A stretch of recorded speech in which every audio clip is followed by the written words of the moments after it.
Okay, so I'd like to do the Law of One, which was a channeled work by Ra.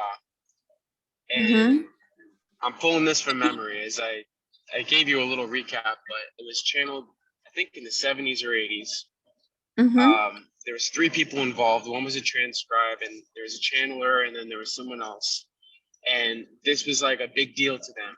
They were channeling a lot of entities that were coming through and giving them advice and answering their questions. But when Ra came through, this was like they won the lottery. They took it very seriously. And the channeler had to go into a complete trance, had to shut down. They put 3 microphones on her, and it was very specific. They had to keep out like a Bible open to a certain page, and it was very elaborate channeling. And this entity that came through Ra claimed to have been the same Ra from the Egyptian times. But the information that was shared with the Egyptians was ultimately isolated to the elite, and the information was intended to be given to everybody. So the information that came through is essentially what a lot of people use to become enlightened, to achieve a higher level of consciousness, whether it be negative or positive, because the core of the information that came through, it's kind of like yin and yang. You can't have one without the other. So they said that in this 3rd dimension, we're all under the veil. We have no memory of our past lives and stuff like that. But it's kind of like a big test. Are you going to be a service to others individual and be one with others, connected to others? Or are you going to be service to self and be self-centered, but, enslave others? Are you going to become a member of the elite, have other people doing your bidding? Are you a negative entity? And that those 2 categories seem to be the way that Ra looked at the world. Well, he always described things in terms of energy, but the information that came through was very dense, very complex, and frankly hard to make up. It resonates for 40 years now, 30, 40 years.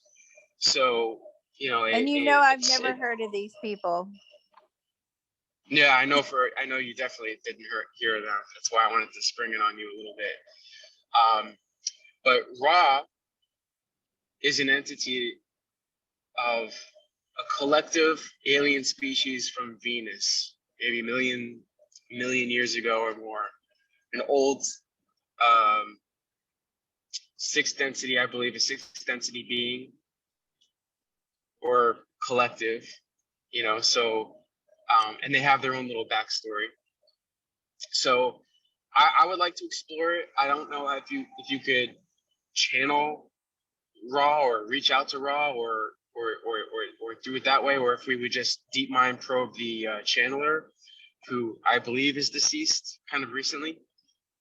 How would we explore finding out if the information that came through is true, and other questions that might arise? How would we confirm it? Well, so I have Ra here, and it is a collective, and it is alien, right? It's kind of very, very, I say kind of, it's a very, very powerful entity. And it has a whole collection of thoughts, feelings, beings. I mean, it's kind of freaky. I mean, to be honest with you, they must have just, had no boundaries with regards to channeling.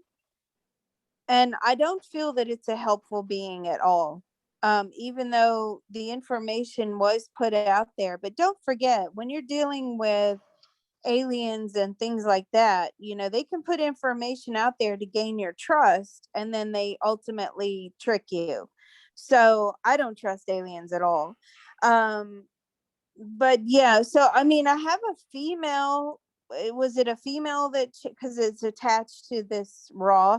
I have a female here as well. Was that channeler a female? The channeler was a female, yes. Okay. And I can see her quite clearly. She's shown me very young. So I feel like she has passed over. Yeah, I believe so. I believe so. Okay. I think she actually got sick from doing this. I think there was other entities Yeah. kind of coming through, and there, there's a saga here. I mean, I can go into more detail, but I was just giving you a little background.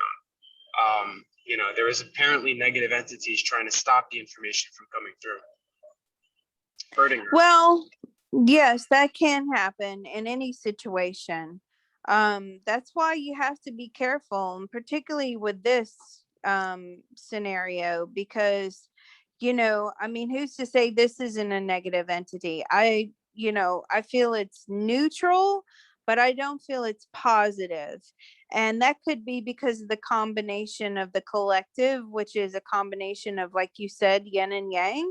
But I really feel like this is not.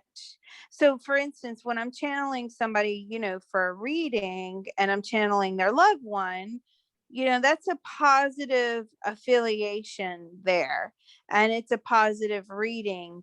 It's a positive channeling. When you start messing around with stuff like this, ugh, it will make you sick. It will make you sick. So Absolutely. if She says Ra, she got sick from it. if oh yeah, and now that she's in the afterlife, is there any kind of confirmation that the information was good for humanity that she channeled through Ra? Can you ask her that? Yeah, was the Like, information good for humanity? It was enlightening information. Even though it's old is it? information, it's still enlightenment information. But she says there's so much new information out there that they don't really need this. The world has changed so much, even through the pandemic, that a lot of this stuff will become irrelevant. If So that it makes was sense to true of you. its. I mean, it was enlightening to me in a sense, just understanding that there's a service to other beings and there's service to self beings, and I was able to use those two categories to see all organizations. And you'd have, let's just say, a positive organization and a positive Mm-hmm. idea, like for example Black Lives Matter. Of course you want to support that, but then you have the people at the top buying $100 million houses or whatever, $1 million homes, and you're like, well, all that money was donated for Black Lives Matter, not for you, right? So there's Right. entities, there's people who at the top of organization. So I started to see the two differences in people, and I thought that was really helpful, and maybe would kind of be like this everlasting truth, at least on this earth. So Mm-hmm. how can that change in terms of, like, I don't know, it seems like a fundamental truth. Like there's going to be two different kinds of people. Well, okay. How do I answer this? I Oh mean, well, I don't know. I'm talking I out loud. see. I guess I should ask questions to her or to No, Rob. no, no. I see what you mean. Like, yes, there's good people and there's bad people, but then you have to understand what causes bad people to become bad, right? And, if you think of it out of the 3D terms, see, I think a lot of this is put in 3D terms. And I think really I understand what she means now. There's like so much new information out there. So if we look at terms of the CTT, why does somebody become a bad person? Well, they chose that in their soul contract before they came down here to experience that part of, self-serving, selfishness. But it could be a pattern that they play out every single lifetime, or it could be the other side of a pattern. So maybe in the previous lifetime they were, missionaries, or they were, constantly serving other people, and they say, you know what, I lost my life, or I wasn't able to graduate from a lot of life lessons because I was so busy serving so many others, that in this lifetime, you know what, I'm going to be a little bit more selfish. And so it's hard to explain, like, yes, that is darkness, but darkness makes us learn and darkness makes us grow. Unfortunately, I don't make the rules. They make the rules. There's some things that have happened to me in this lifetime and lots of other people in this lifetime that have been so horrific. You're like, I would never choose that for myself. But unfortunately, that's true. We do choose it. And there are things that are so horrific that we have chosen that have taken us out, you know, as souls. So that's it. Our body has ended up, becoming extinguished, and then our soul goes on, and then we have to recreate a new lifetime. So, for instance, with suicide, I've come across beings that have committed suicide lifetime after lifetime after lifetime after lifetime. And that's because of this lesson, whatever the lesson is, whether it's low self-esteem, it's depression, it's anxiety, it's, compulsive behavior. They just can't take it anymore, whatever it is. And it seems to be transparent in every single lifetime. And, in every lifetime, they fail the test and they end up committing suicide. You know, it's just, I see what she means now by things have moved on from just good and bad beings. Well, so with respect to Ra, he's well, they're a collective, right? So Mm-hmm. Oh, he's frozen. Oh, goodness me. You're driving and you're frozen. can you hear me? You froze. Can you hear me? Yeah, there you are. Yeah. Okay. I'm not So getting good vibrations from this Raw. I mean, I'll be honest with you, it's not good. It's not good energy. And if you're playing around with channeling something like that, yes, it can make you very sick. well, okay. So how would you do a reading on Ra? Like, how would you know if something is good and bad? Because that was going to be my question. If the nature of Ra is a collective of beings that are connected together, isn't that in itself a positive thing? Because a negative entity wouldn't be able to connect to one another, or Oh, yeah. yes, it can. So you have to think of everything in terms of energy and magnetism. Like attracts like, yes, but like also, positive also attracts negative, and negative also attracts negative. So it just depends what you have set up within yourself, within, that entity or that energetic being, if it's going to attract. Now, this is a big mixture of positive and negative energy, and I can feel it. It feels very uncomfortable to me. I'll be honest with you. I don't like the feeling of it. I don't really want to engage it in conversation. I can understand if the information is seen as valuable at the time that you would want to keep doing it. But to me, it's even affecting my breathing. But to me, channeling something negative is just not worth it. And With you any said negativity. it's a powerful collective, it's a powerful Yeah. entity. It has a lot of power and a lot of control. And so you have to be careful when something has negative components in it, because those negative components can, you know, gain your trust and then, give you a smackdown. How many people have you met like that, who you've ended up trusting, and then, in the end they've given you a beat down so badly that you're like, I didn't even see that coming. That's how I feel this is with this entity. It's not a good I entity I to channel. I believe part of the saga was this entity created another one named Quo, and Quo elaborated on the law of one material that it had initially channeled through the female. I'm sorry, I can't remember her name. We'd have to Google it.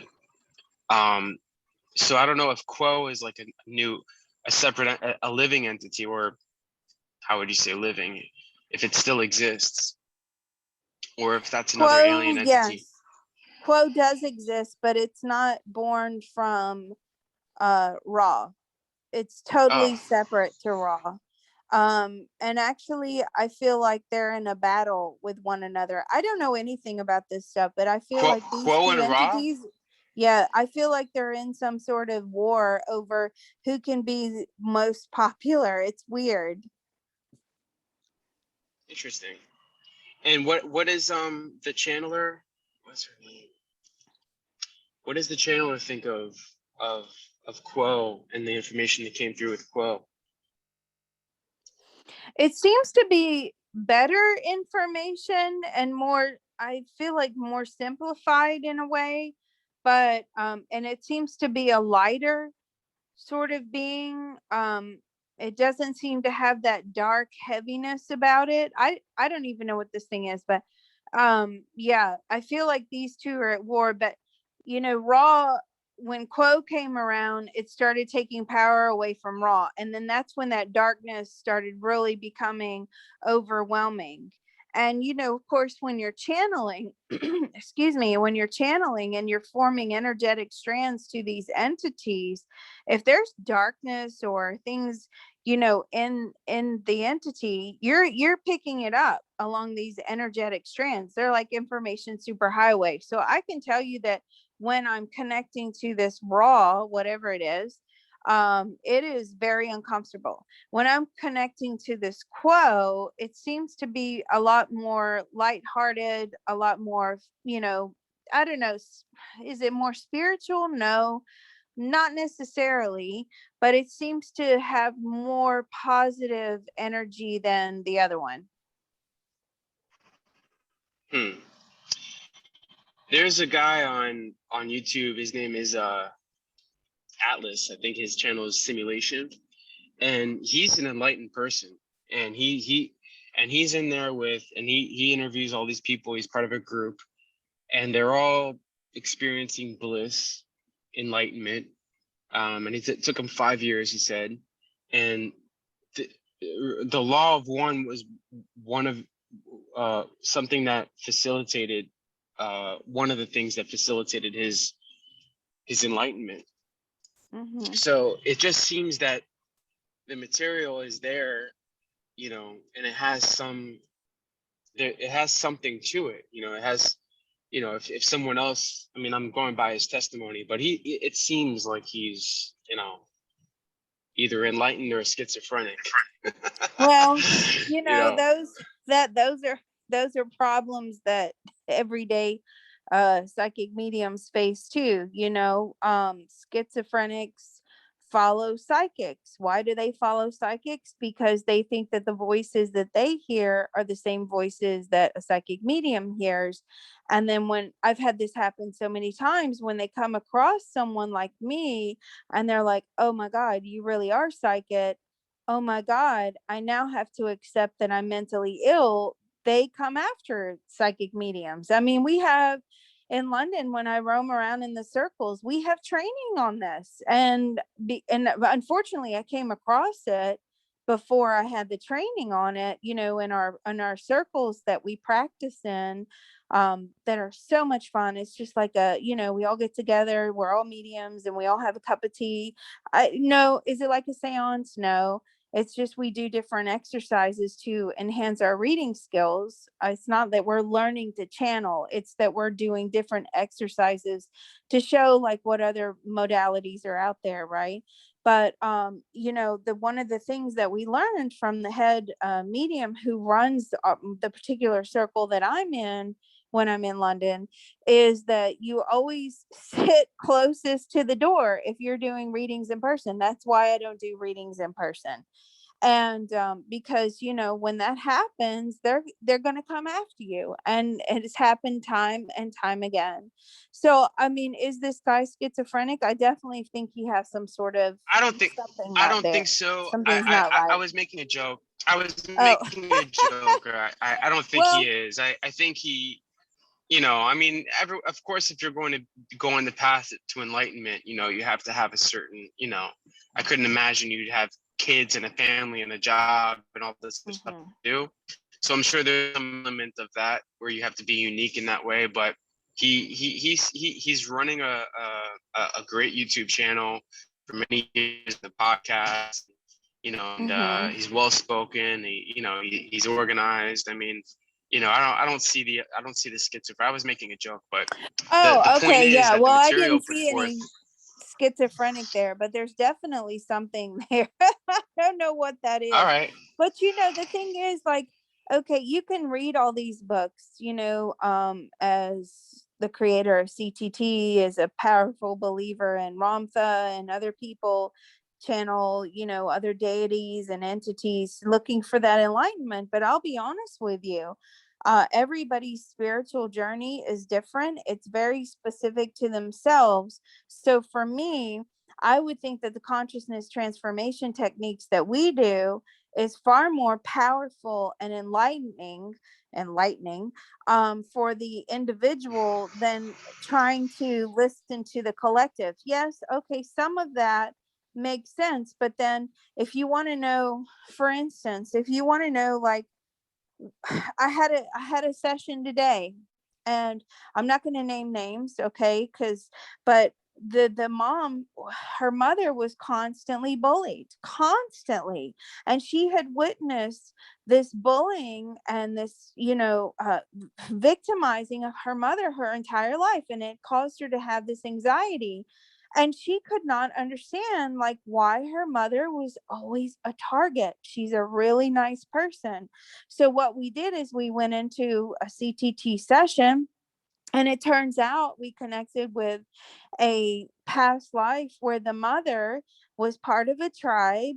And even though the safety were in numbers, she kept wanting to, be by herself as a child. She would wander off into the fields and into nature. And finally, the other tribe captured her, right? Because that's what it used to be like, guys. It was tribal warfare all the time.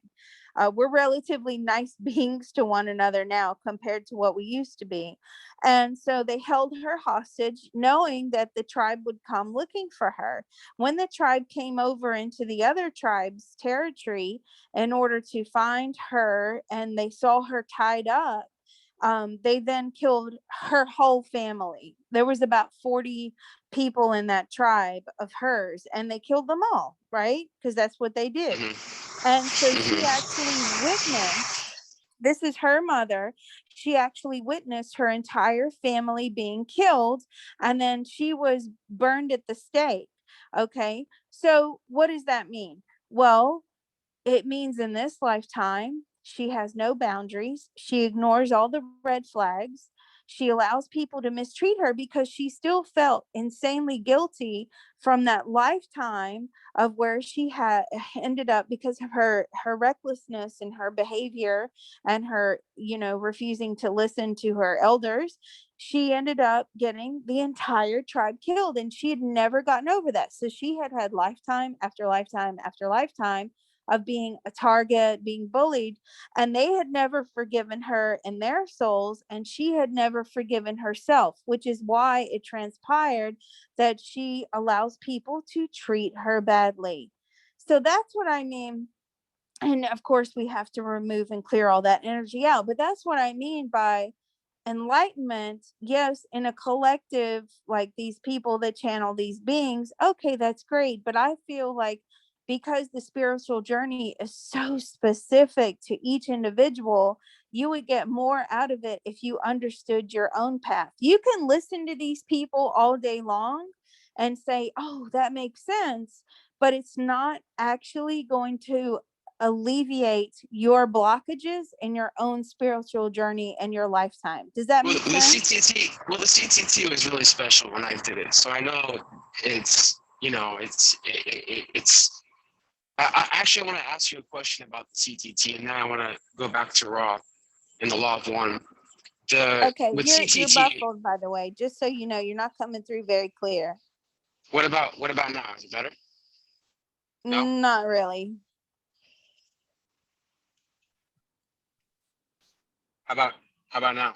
Yeah, Oh, there it is. loud and clear. All right. 10-4. Okay.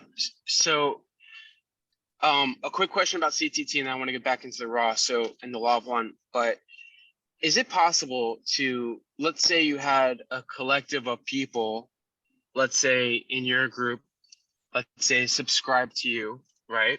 Mm-hmm. And are you able to do CTT like for a group, or does it Yeah. need to be individually? Okay, I'm gonna go one by one, past life, clear that energy, and then, you know, do you have to let them know what it is? Are you able to essentially like make them happier through your own time, and do it independently as a collective, as a group? Is that possible? Well, it is possible. It would take a lot of work, and you would have to do Okay. it in the way of like an affirmation tail ender. So instead of going in past life this one, past life that one, you would gather them up as a whole and do affirmation tail ender. So you would want to like joyfully manifest something for them. And and that is possible. That is possible. But just remember, every single person that you add, okay, for instance, money blocks. Let's address that. I do predictions for, bankers and all sorts of people. And they said to me, do you want to offer this as a service to anybody who wants to subscribe? Right. And I said, no, because the problem is every single person that would subscribe to that would bring in their own money blocks, and suddenly we'd have thousands and thousands of money blocks and we'd end up losing. Okay. Well, So what about making them happy? Like, yeah. what if that's the goal, and not to make everyone wealthy, but to make everyone happy? Yeah, I mean, it is possible. It would take a lot of work, but it is possible. But you would do that with an affirmation tail ender process as opposed to doing the past life regression. Okay, all right. So it's not relevant to that line. So back to raw, since this clip essentially is going to be about the raw, but it's interesting how it's intertwined with the reincarnation and the soul contracts, and of Mm-hmm. course what you do with the CTT.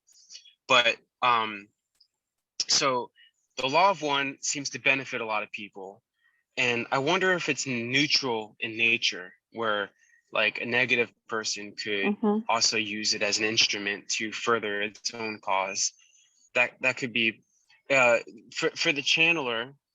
A question for the channeler, because I know that you probably don't want to channel raw or ask raw any questions.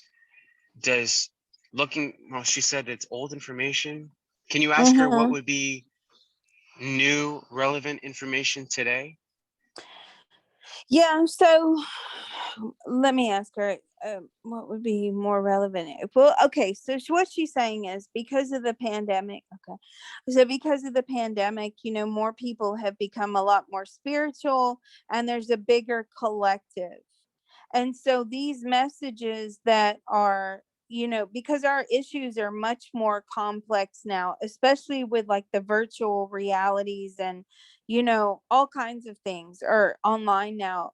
Because of these complex issues, she's saying, and these complex lives we lead, these messages are almost, are they irrelevant? No, they're not irrelevant. I mean, they're sort of the starting point to a personal journey, but they're not the be all and end all, if you know what I mean. Sure. I mean, you have to live your life, and it's not like there's a specific formula to get through life, even though Bashar put forth a formula, which is another video we did. So, so Raw is an entity that you have mixed feelings about. Mm-hmm. Quo is a lighter entity Mm-hmm. that you feel has more positive to it. Yeah, it's feisty though. I mean, it's a feisty entity, but almost it's kind of, they're all fighting for stage space, or the spotlight, those two entities. I don't know if they What would be the interchange purpose? them or. Like if I were to guess, I would say that, like, where do they exist? What is their purpose? It's like, obviously this is to further their own advancement in the spiritual realm. Maybe they don't experience time and they're trying to achieve a higher and higher density. So by helping humanity and putting forth the information, they're benefiting personally. So maybe Quo is stealing the spotlight or the karma from from Raw? Is that accurate at all? It's just a hypothesis. That's Why would they interesting. care about the spotlight? It's not like they're human. What do they care? They're not a celebrity. Yeah, but beings are, souls are like that. It's like when I do a reading for somebody, they're like, oh, I want to speak to my grandfather. But guess what? Feisty grandma is there. And she was the one that talked a lot. And she was the one that always flew the flag for the whole, flew the flag. That's a tongue twister for the whole family. And guess what? Grandma pushes everybody out of the way. So because she wants to be heard during a reading. And it's like, okay, well, here's your grandma. Well, I want to talk to my grandfather. Well, yeah, but your grandfather's quiet. So it just seems to be a battle of the energies, like who has more muster, who has more feistiness about them to be heard. It's just that they feel that their message is important. Do you feel that it What benefits humanity? I don't feel that Raw really benefits humanity as much as I don't know anything about these things, right? But I don't feel well, the like law. Uh-huh. I just don't feel. I mean, it's just to be heard. They like the sound of their own information, I guess. Um, it just depends. And also, you have to break it down to a reading level. Grandma may come through, the feisty grandma may come through, but at that point, she may have something that you need to hear. And that happens every single reading. The client will have an idea what they want to hear, but guess what? Grandma comes through with, this is what you need to know. And that makes the readings very difficult, especially when people have this idea about how they want their life to be and how they want their life to go, and they want me to tell them that everything's going to be wonderful, rosy, and this. And actually, you know grandma standing there and basically says something to the effect of, well, he needs to stop beating you up all the time, or whatever it is. So sorry. one of My the one family of in the the background. elements. Well, no, it makes sense. um and it's an interesting spin on it, because it's like you're looking at them in terms of energy, and I believe that's what Raw would describe, like, oh, all that matters is Mm-hmm. energy. And then he would describe people in Mm-hmm. terms of colors, like the chakras. Oh, from what I Well, that's understand, true. Well, that's that's true. where the tarot cards came from Raw. Well, I mean, was okay, given was so given to the Egyptians, and it was mixed with astrological, and then he said, don't mix it with the astrological. no. It originated with Ra. Can you confirm that? If the tarot cards were not 30 years ago, it was given much earlier, but they were invented or discovered through Ra No. and Ra's So time. I don't know when Raw's time was. Were you the inventor, discoverer of tarot cards? No. So Did you give it no. to Did you give it to humanity? No. Did you give the idea to humanity? Yes. So yeah, that's and that's, you have to think whenever. Okay, when somebody has an invention and then somebody, they wake up, especially in their dreams, they have these inventions come to them, and they wake up and they put this invention together and they haven't told anybody about it. And then there's somebody on the other side of the world who they don't know, they've never met before, who also had the same dream and had the same invention, and then they end up suing one another because I invented this first. No, you know what I'm talking about. So that's when Yeah, these. that's a study as well. Oh, it is. Well, that's when these Mm-hmm. things are being sent down from the universe. Now, who sends them? I don't know. Who sends them? Did Ross send them? Yeah. See, okay. So maybe they're sent down by entities. That's not something I've ever explored before, but maybe they are sent. Yeah. Okay. They're sent down by a collective entity. Sometimes it's just one entity. Sometimes it's just a collective of entities, but then you have to wonder, is that invention good or is that invention bad? So for instance, somebody who invented the smartphone and said, okay, I've got this idea for the smartphone, blah, blah, blah, and everybody's jumping all over it. Is it a great invention? Yes. But how many kids are porn addicts now because they've had unfettered access to these smartphones?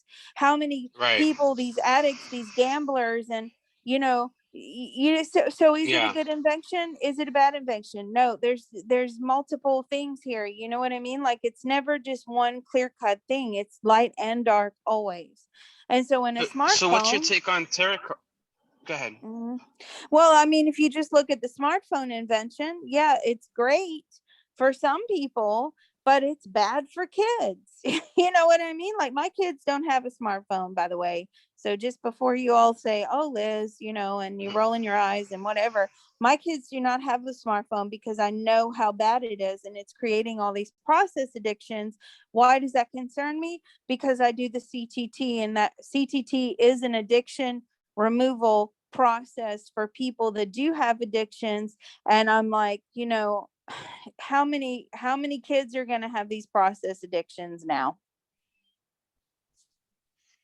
So what's your take on the tarot cards? Are they real? I mean, I don't know. I never tried it. I've seen people, use them, and after everything that I've seen, especially with you and remote viewing, things like that, now I you know, I give everything a chance. Is tarot cards a real instrument that can be utilized to see things?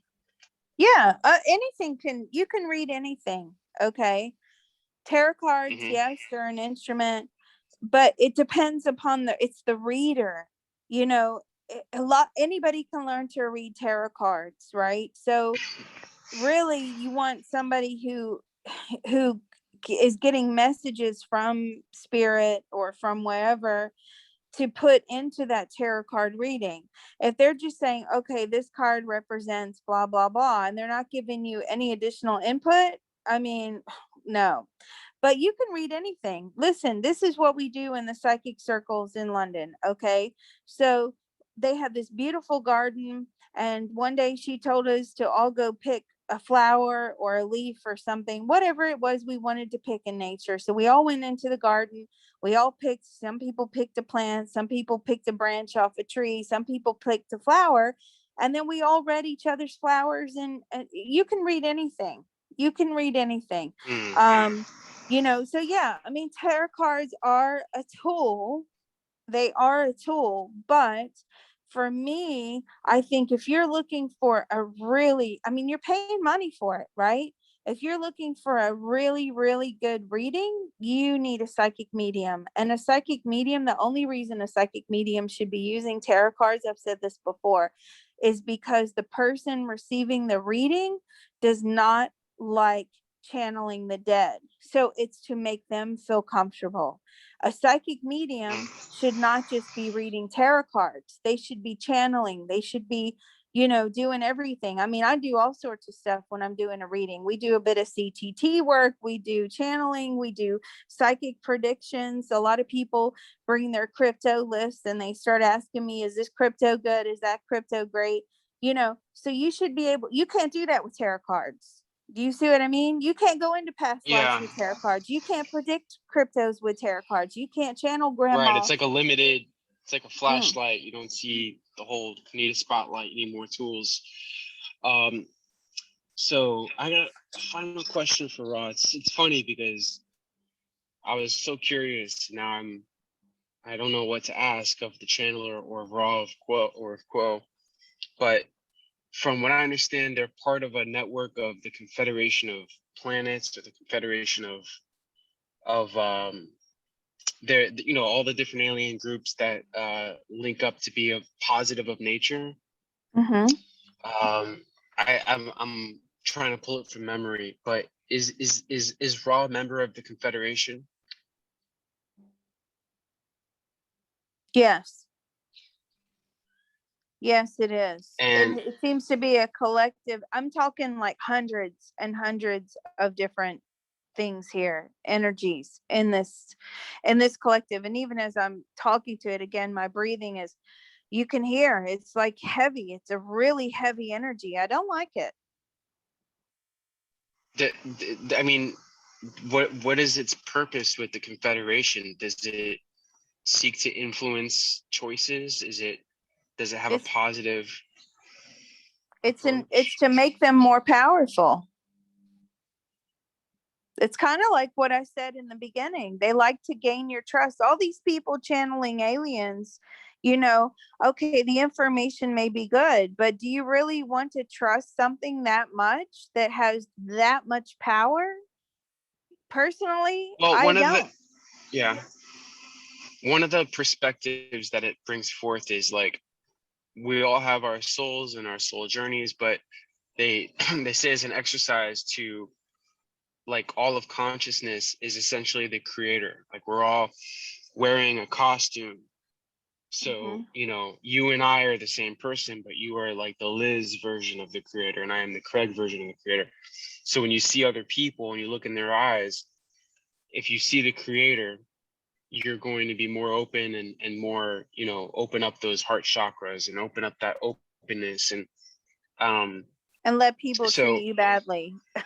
Yeah, I mean, that's what it sounds well, like to me. yeah, Oh, yeah, just look for the that's good also a in possibility. everybody. It doesn't matter that they're wielding an axe and they're about to kill me and my children. Just Well, look it's for not the the good in God in everyone. them. No. Yeah, not the good in them. It's like, yeah, but you're also a god in a Hitler costume as well. But but then you see that they're essentially like a light shining through a prism, and then maybe the prism is dirty. You know what I mean? So maybe Well, that's all it is. even Hitler Mhm, chose to do what he did before he got down here. Listen, we all choose this stuff.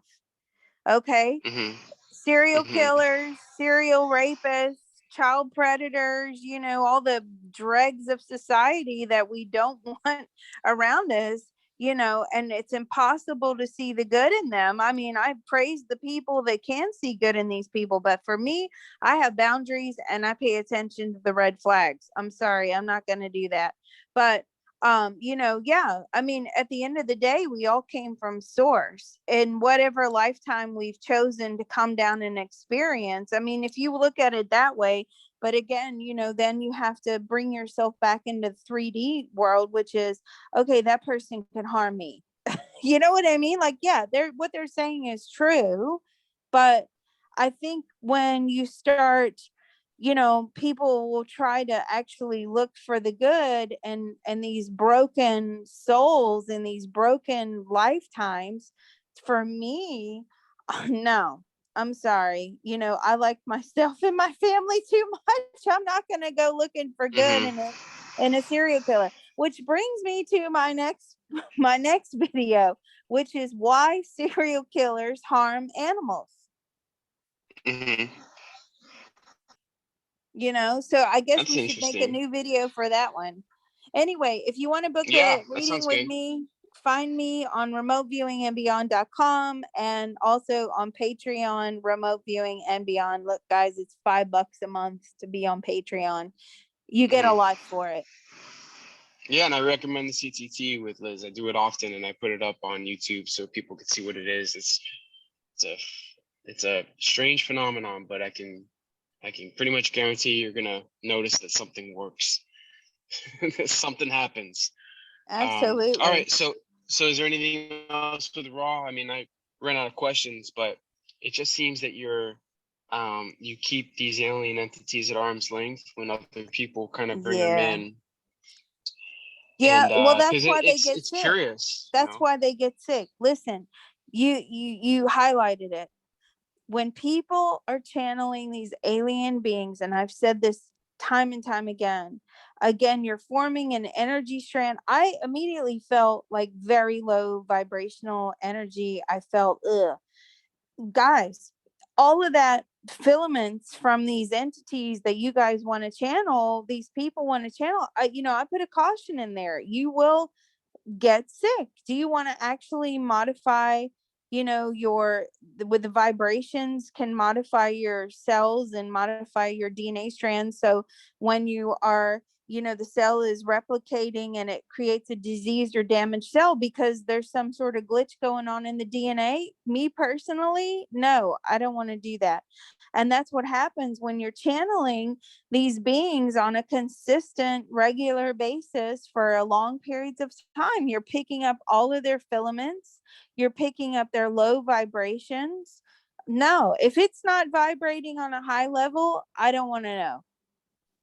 Just to feed into that, I know that there's going to be a lot of people who are going to disagree with the law, with just an anecdotal evidence of that is to look up Elizabeth Targ, where she was doing the remote influencing and trying to do remote healing, and then essentially contracted the very rare cancer that was in the test groups that they were doing the remote healing of. The rare cancer that they were trying to treat, she actually got it and was dead within 8 months in this rare case scenario. One could argue maybe she had this particular cancer and was trying to cure it, and there's, some speculation to that. But the people who got those cancers were much older than her, and it was very specific and rare. So those cases where it would be unusual for someone who's like 40 or 45 to get it. And it's something that you can look up and is tangible and is verifiable. So it makes sense that you're making these connections with things or entities or people, and you're taking on positive or negative. And and Liz, I remember you helped me clear something one time, and then I felt you moving it around, and I thought that was, I forget what it was. I think I was trying to channel my future self, and I couldn't talk for a few days. It was like stuck in my throat. But then the strange thing was I felt you moving it when I was on the phone with you, and then you're like, oh, it's in your head, and I'm like, it is in my head, and it was going on in my heart. And I remember that was very strange. I talk about that often because it was like I was a big skeptic, and then I'd have all these validating experiences like, wow, I felt it like you were moving a ball in my body when I'm on the phone with you. So yeah, are you able to that's like part of the CTT. I mean, it's energy. When energy's not a toy, people. I mean, it's not a toy. It really isn't. It can make you very, very sick. You have to know what you're doing. All right, cool. Is there anything else to add to it before I? Other than the fact that I just want to get rid of these two entities. No, no. Sorry. Meanie making me down. I don't like aliens. I love the alien stuff. I know I love the you alien sprung stuff. that on me. You're so funny. I love the alien stuff. I also know that other people like it as well, and it's such fringe in nature, in terms of psychics, and you're already in the alien world, and you're just 2 steps away from Bigfoot at this point. So we might as well just let's just end it here, and we'll put it up on. Awesome.